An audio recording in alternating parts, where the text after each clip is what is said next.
దేవునికి మరియు సాతానుకు మధ్య పోరాటము.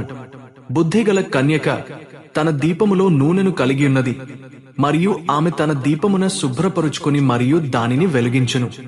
ఇప్పుడు అది ఏమిటి? ఇప్పుడు ఆ దేవుడు వాక్యమైనాడు. నూనె ఆత్మయిన్నది, మరియు అదే ఆ నూనెపై సువార్త వెలుగైనది. దేవుడు అలాగు చెప్పెను. చూశారా, అదే ఆ దివిటి అయ్యున్నది. అది సరియే.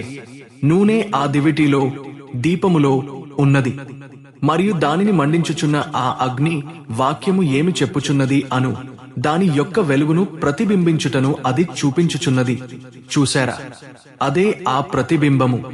ఇప్పుడు ఆ బుద్ధిగల కన్యక దానిని చేయగలదు, కాని ఆ మరొకటి బుద్ధిలేని కన్యక బయట ఉన్నది, నూనె లేదు. కేవలము వారి యొక్క సంఘమును మరియు సంఘ శాఖను తప్ప ప్రతిబింబించుటకు వారి యొద్ద ఏమీ లేదు. చూశారా.